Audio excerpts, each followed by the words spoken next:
Hello? Is this working? I'm sorry, I was muted. Oh. That was the problem. I kept going, can't you hear me? Oh, no. Hi. How are you? Oh, man, Is this how I was it's wondering. supposed to go? What are we doing? Are we talking to each other? Yes, we are, and it's all working. All we're waiting on is Charlie said he could do it. I did tell you, Charlie. I said, "Hey, Charlie, would you like to join?" He goes, "I can, but unfortunately, I'm shooting in Hawaii." And I shot back, Right. "Don't use the word unfortunately and Hawaii in the same message. That's not a thing." That's great. Yeah, no, and it's great that he's working so much. I love that. There he is. Invited to speak. All right, Charlie, when you get the message, it's going to say when you accept, and then you accept it, and it mutes you by default, and just click the mute. And you should be good to go. All right, for everybody else listening while I'm watching Charlie's status, and unfortunately does not like to keep me posted of things. Thanks for everybody else for jumping on. This is Matt. I'm one of the admins of the communities account, and today with me is the writer of Advanced Dungeons and Dragons, Fistful of Paintballs, about 3 more episodes that are all awesome. See, Charlie's there, and he's also consulting producer on the series Hawkeye, Andrew Guest, and we got Charley Koontz, Neil from our favorite shows. So thank you both for hanging out with me. Hey, dudes. Thanks for having me. Can you hear me? Charlie, are you there? Yeah, can you hear me? Yeah. Sweet. What's up, dude? How are you, man? How's Hawaii? Hawaii is excellent. I have no idea what Twitter Spaces is. I thought it was a video thing. So I am sitting in a set up video arrangement. I was going to show everybody, but now I'm just sitting in a chair in the middle of the room. But I feel great. This is my first Twitter Spaces too, so I'm trying to figure out what we're supposed to do. I guess it has to be on speakerphone. Matt, is that a thing? No, you can be on speakerphone. I can hear you fine. That's all that matters. I have, because I am ancient, I have plugged in earbuds that work and don't freak out or cause trouble. I see. But everybody who's had Bluetooth, we had Steve Basilone and Annie Mebane and Taryn Killam a couple months ago, and Steve was wearing his Bluetooth and it just cut out constantly. Yeah. And it caused audio problems, and it missed out because, they were talking about regional holiday musical. It was a fun episode. It was a fun conversation. All right, let me ask the questions I get asked because it happens a lot. Let me start with you, Andrew. Do you have any fond memories, or you just have like scars left from writing Advanced Dungeons and Dragons? I do have a lot of fond memories of the writing experience was pretty interesting because it was a bottle. In season 2, we would spend a lot of money on one episode and then have to sort of pull back on the next one or whatever, because just financially we were, always sort of in trouble. And so D&D was a thing that Dan had been talking about basically since we got in on season 2, of something like as if we all sort of understood the concept of, we'll just do a Dungeons and Dragons episode this year. And I never played. I didn't know how it worked or anything about it, not that much about it really. So when I got assigned the episode, it was like I only had 4 days to do my writer's draft, and then it was going to be a 4-day shoot as opposed to a normal 5-day shoot because we were trying to save money, and it was going to all be in one location, basically in the study room. And the writer's draft turned out pretty good, I will say. I was happy with it. And Dan, for the first time, it was probably my 4th or 5th episode that I wrote for this series, and for the first time, he sent me an email after I sent in my writer's draft saying he was happy with it, so that felt good. There you go. And we would do our rewrite for this before the table read was just one night that we'd already put in notes and stuff from the other writers, as you do. And we had one night basically before our table read, and it was the night that our show aired. It was Thursday night, and Dan used to have people over to his apartment, or house rather, and do a screening. And it was like getting late. People were hanging out. We'd watch the episode. I was waiting for him and Chris McKenna and I to start getting to work, and we hadn't, and it was now getting to be like 10 o'clock. Then we started writing, and Chris McKenna is allergic to Dan Harmon's cats. So we left that house, and we all came to my house and started writing there. And then Chris McKenna fell asleep at a certain point, and then there was one point around 4 a.m. when both Chris and Dan were asleep, and I was alone, still trying to write this thing. We had probably a 10 a.m. table read. We got it done. We went in. We were all exhausted, and the read went incredibly well. Charlie, I'm sure you remember it. I don't know when you got Charlie. I would love to hear from your side what it was like to get the draft that morning of this table read that with this, I don't know how much you'd known about what was going to go on. You know, you had done one appearance on the show, and but you take it away from there, basically. I didn't know anything. I had never even been invited to a table read before. So I was like, cool, what's that? And so I didn't have a script. I didn't see the script until I sat down. I showed up early, and I was instructed into a conference room or whatever that was totally empty. I picked the first chair that I saw, and then I think Megan Gans walked in and politely told me that was Chevy's chair. So already a step in the right direction. And so I have a vivid memory of sitting down, and as all actors do, just seeing how many lines I have, if it's a lot or a little. I didn't know anything about it. And then I had a small panic attack that I was on every take. And up to that point, I think I'd had one other acting gig, and then the episode where I said Neil's fine. And then now all of a sudden I'm on every single page of a TV show that I love, and I just felt like I was gonna die. And I said, why is this happening to me? You know, like the dog that caught the car, kind of. But then, so I tried to do my best with it. The only thing I really figured early on, which I felt good about, I don't know if I did it in the table read, but I do remember thinking very early on the first day, is like, I'm sitting around this table with all of these people who know how to dunk.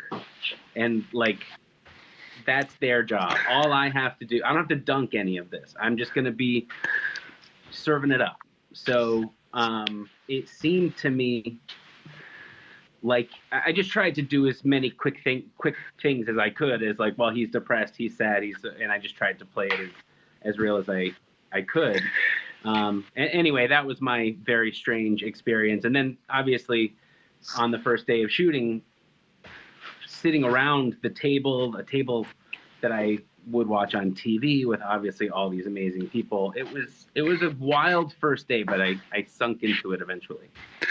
And I will say, looking back, it is kind of crazy. We never sort of, because we'd only seen you do, Charlie had one line on one other episode that it was, I believe it was Emily Cutler's episode, and I hadn't even been, it was sort of something that I had missed. You know, when you're in the staff, sometimes there's always a couple rooms going, and sometimes you're off on draft. So it was an episode I hadn't seen until I got back, and I was like, and when we decided to use Charlie's character for this episode, we never thought about like, should we see if he is up to it? We just sort of, it never occurred to anybody to be like, this whole episode lives or dies by whether Charlie can pull this off, and he did. I wasn't up to it. That's not true. I'm glad no one asked. I may have just said no for fear of doing it. Well, I did go back and listen to the commentaries, and it is Emily that said, "Hey, this actor Charley Koontz, who's in my episode, he can do this." Oh, there you go. And so there's yeah, I've spent like 5 hours going through everything y'all have ever said about this to make sure I was ready. But no, it was Emily who said Charlie can do it. So we need to write a thank you note to Emily at some point. Yeah. We do. And I mean, I also just want to say at the very, very top, it's not lost on me. I'm feeling very cool right now because I'm getting to come and hang out while I'm in Hawaii working And I just want to say at the very, very top, Andrew and all the writers and the show, I'm not doing this right now today unless there's that. And that episode is still something that lives with people. I watch it and consider myself to be a very small part of it. A part of how well it was written and just all the amazing things that everybody did. When people ask me about my favorite memory of the show, I always talk about Allison's 10-minute improv with the Elf Maiden, which was just surely one of the most grotesque things I've ever heard. Yeah.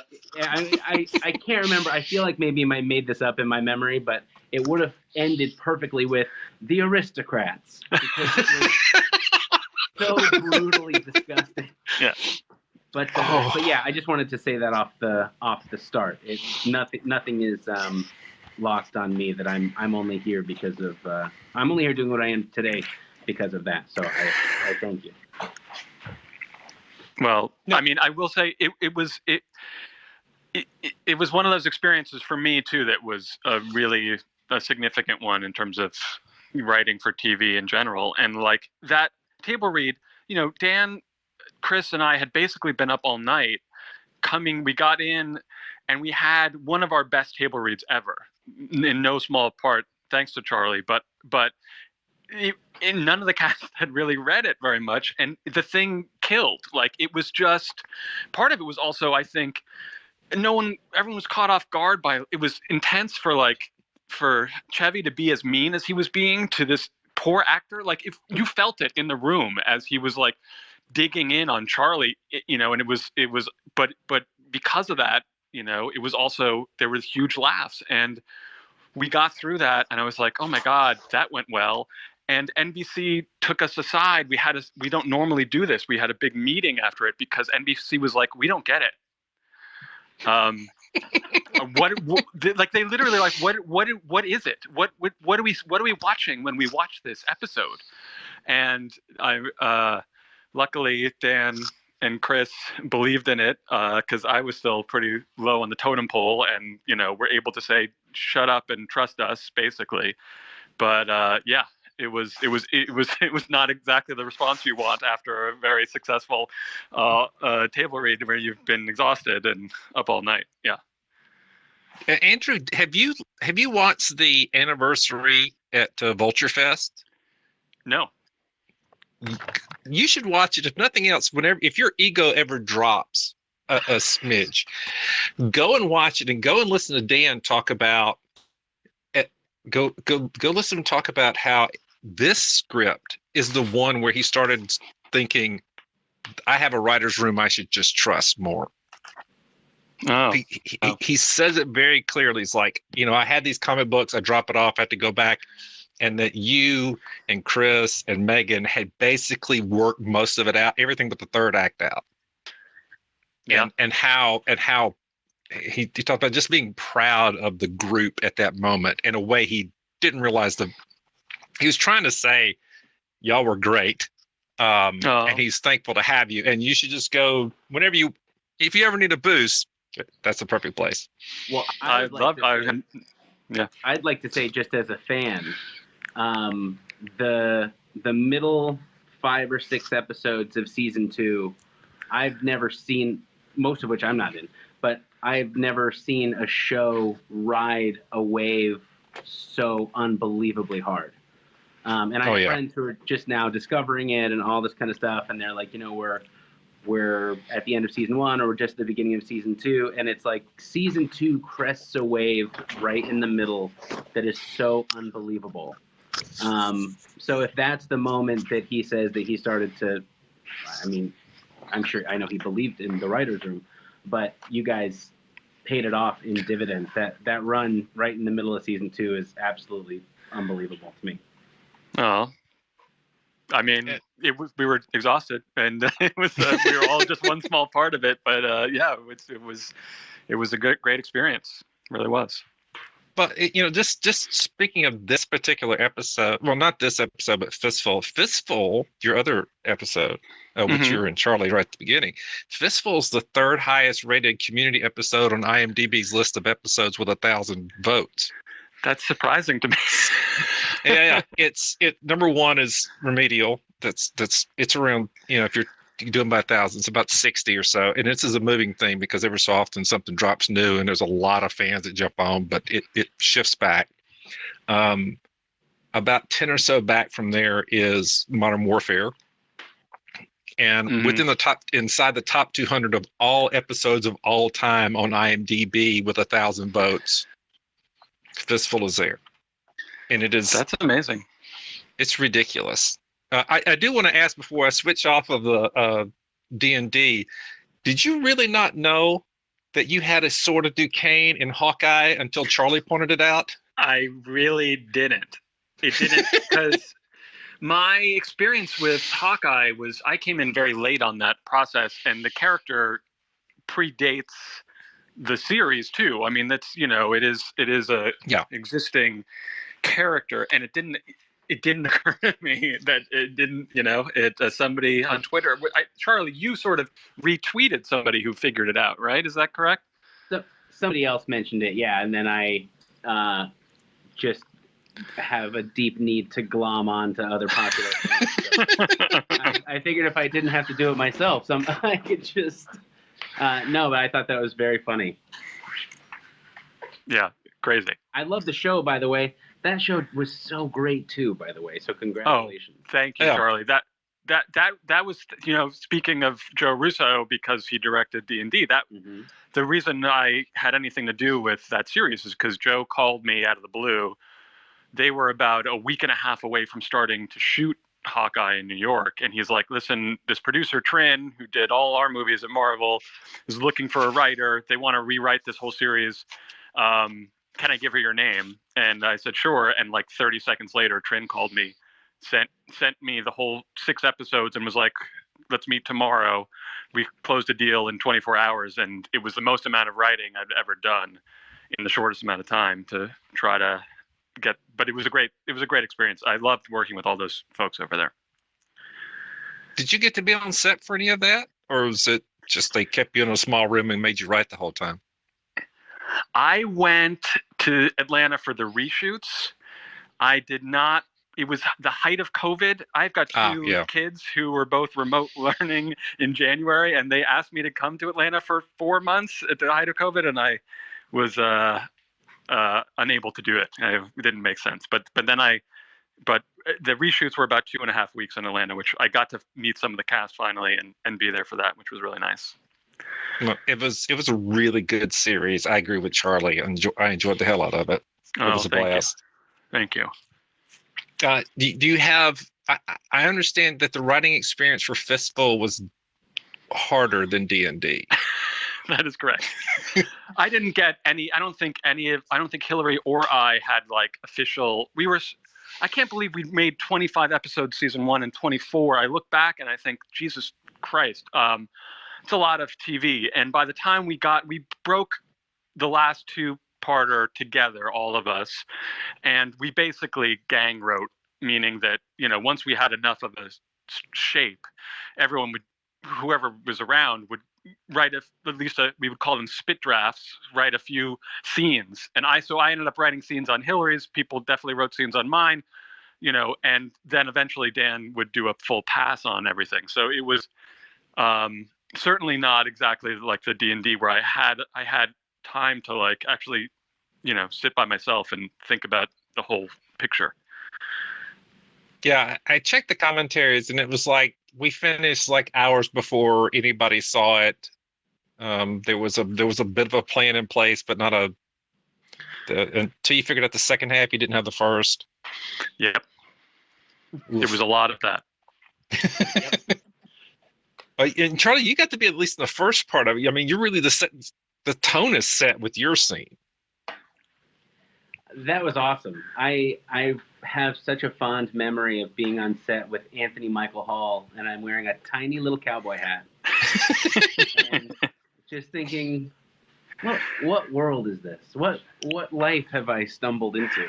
I love that episode and that scene, and just that was really cool. And to get to set the tone, I don't know when we shot it. I don't know when in the process we shot it. So all I think it was early on, Charlie. I believe it was early, because I remember us at least not being as insane. Like, we were definitely doing nights for the end of that, and I think we cross-boarded. I think we were doing Hillary's, and meaning that instead of normally you shoot just one episode at a time, but like because we were so under the gun, we would go back and forth. I believe. Yeah, it was like a 9 or 11-day shoot ultimately.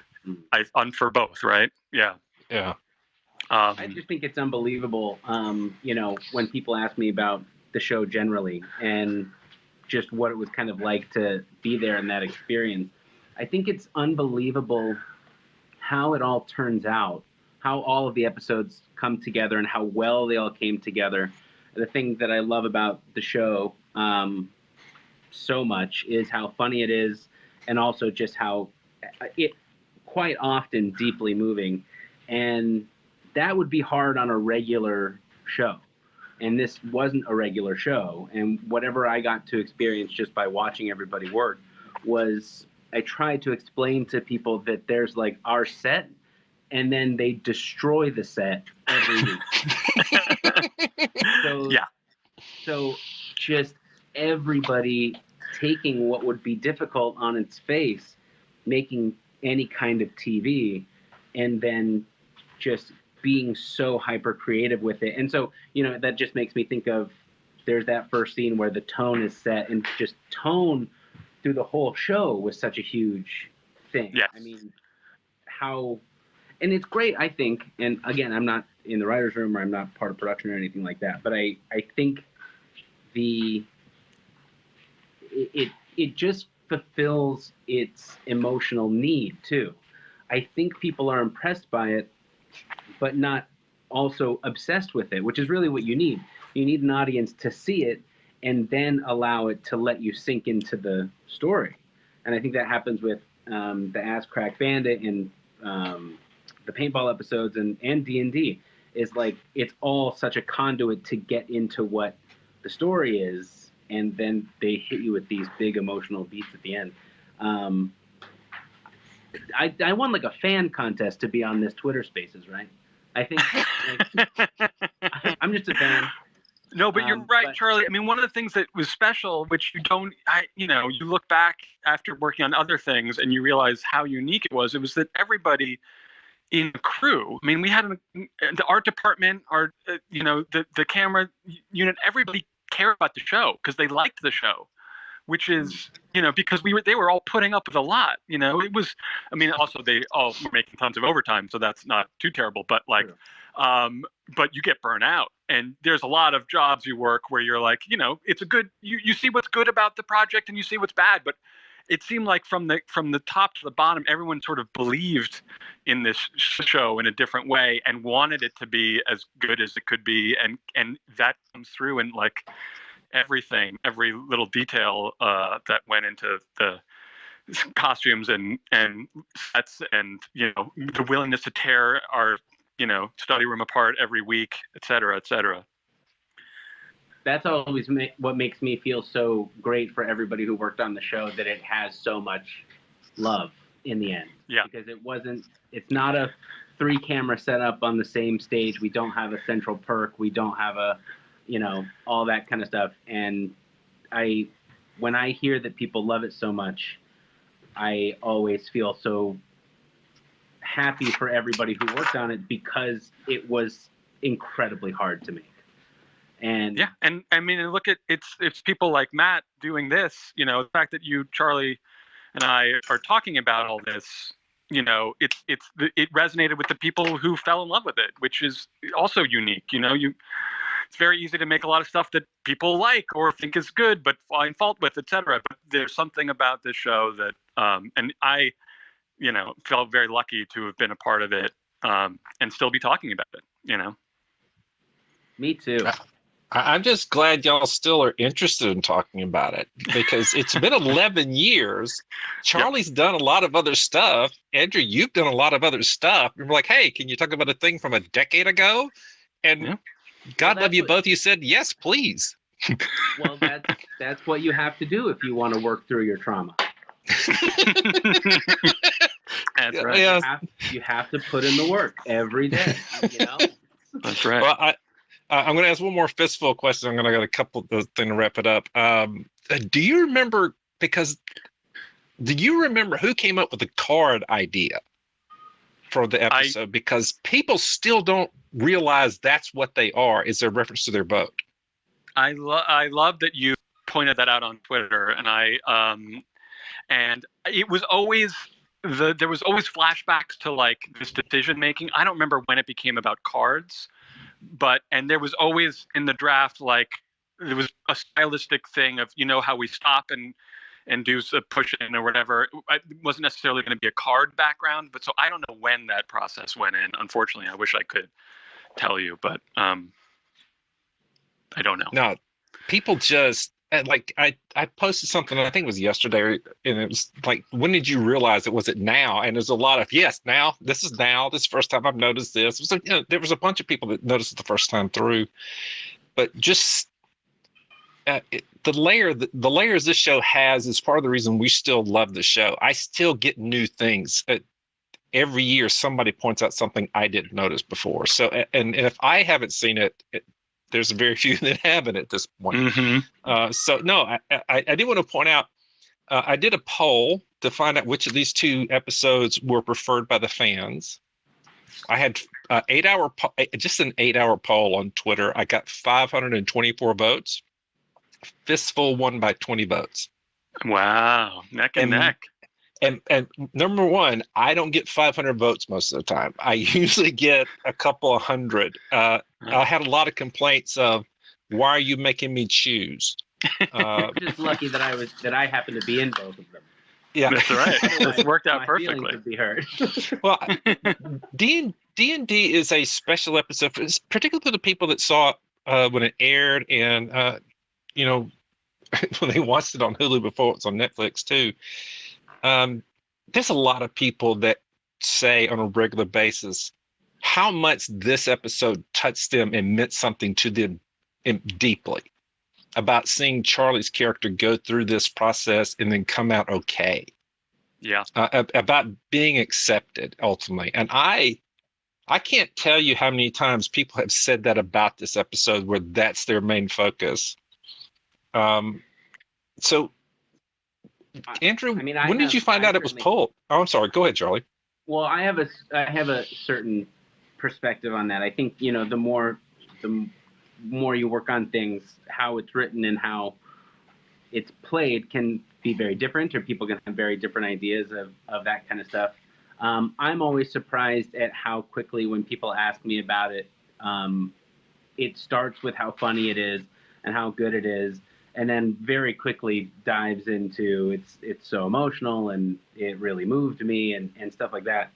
And for my part, I was happy to obviously have this incredible opportunity.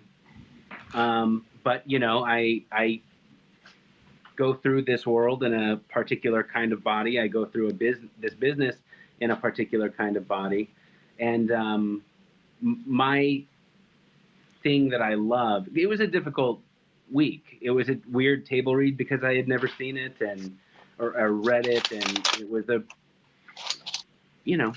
felt at times like a very brutally long week, where I go, God damn, this is really hurting my feelings, kind of. But there's the moment at the end that is so unbelievably worth it, where Neil gets to say to Jeff, why would you say that? And there's just some ownership of it, because I believe, and I won't wax on about it, but I don't want to ignore that I go through the world in this kind of body, but I would like to display some kind of ownership and some kind of faculty in the world, where he gets, once he finds out all the information, it's very quickly he says, why would you do something like that? And just having a character be able to stand up for themselves makes all of that other stuff worth it. And I have to say, again, through no small thing to me, I'm only here because of that episode, and that episode done to the such high level that it was executed at. I sort of felt like I was chasing the runaway train, but the way that it ended up and the impact that it's had on people has allowed me to not do more parts like that are not as well written, that are not as emotional. And so I'll get parts for big guys who are the butt of the joke. And it's very, very easy over the last 10 years to be able to say to a casting director or a show or whatever, I've already done this at an incredibly high level. Mm-hmm. I feel deeply satisfied with my contribution to this kind of story, and I don't really want to. And that has meant quite a lot to me over the years. That's really wonderful to hear. I mean, the truth is, this was the thing that, again, when we started trying to figure out what the story was, the trick about it was like, how does this have any stakes? How does this have any in the real world, right? Because we're just going to watch people sit around a table and play a game where they're talking about stuff. And the idea that we could make it a life, literally the highest stakes of any episode we'd ever done, by making it about suicide, really, was what made, when we come up with that, it was what made me the most excited, because, that's, a huge challenge, but also a huge payoff if you do it right. And, one of the reasons I wanted to write for TV to begin with is that TV was a huge comfort to me growing up. I'm a latchkey kid who watched way too much TV. I've suffered from depression myself, and you can, when you connect with the show, you definitely feel less alone. And the idea that other people experience the same things you do, and that we can have a conversation about them culturally because we're putting it out there, and you can feel, less alone, basically, is one of the things that made me, like I say, want to write. So yeah, it was very rewarding that way too, creatively. I love you. No, I love you too, Charlie. And the truth is, I've gotten great feedback from people.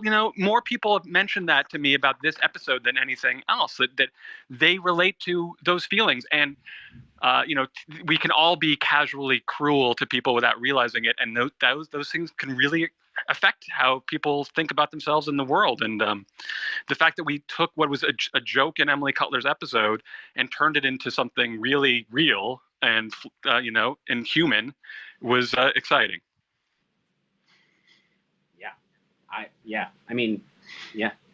So good. I have nothing ever to add to that. That was perfect. No, I did want to ask you, Andrew, because I haven't seen where you were asked.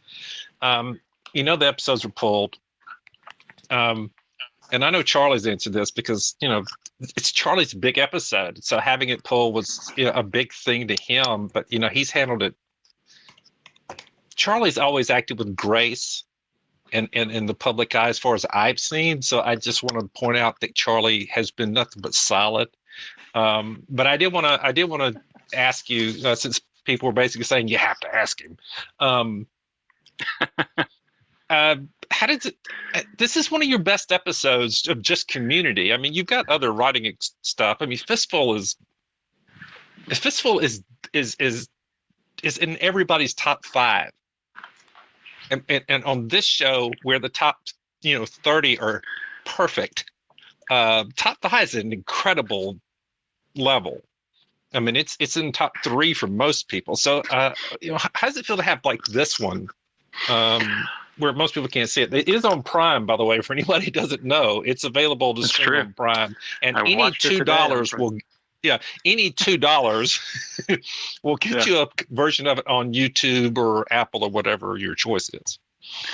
I mean, listen, it saddens me a bit, but the truth is, I can tell you exactly where the joke came from, because it was something that I wrote into the writer's draft, and not realizing, I think, how people might interpret it. But there was as I was assigned this episode and never having played Dungeons and Dragons, we played a little bit in the room in order to prepare. But I watched a documentary called The Dungeon Masters, which came out in 2008, which is basically, we forget too that like how much of an impact Dan Harmon has had on elevating Dungeons and Dragons in our cultural conversation.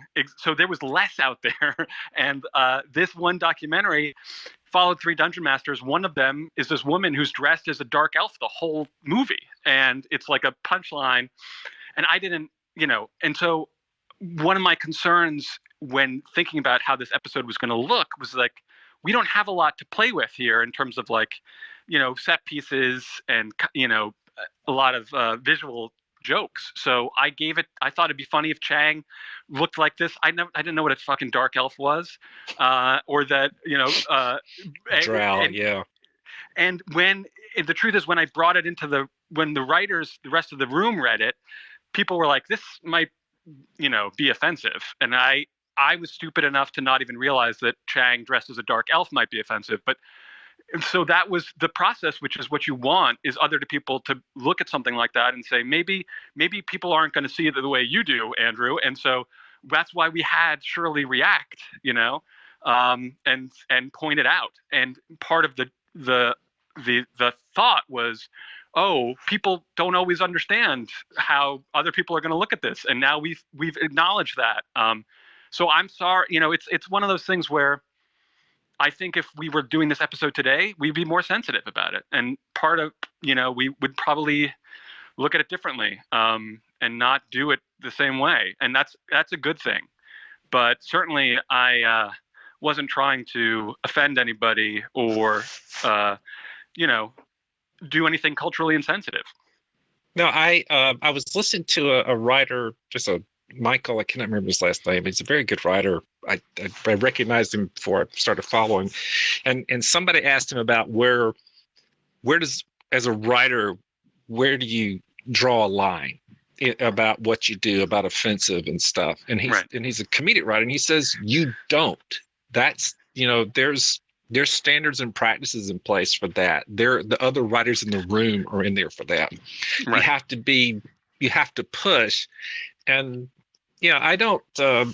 It's one of my favorite episodes. D&D is top shelf. I have the DVDs. I have the Blu-rays. I watch it at my desk. I watch it on my TV. I watch it on Prime to let them know, thanks for having this.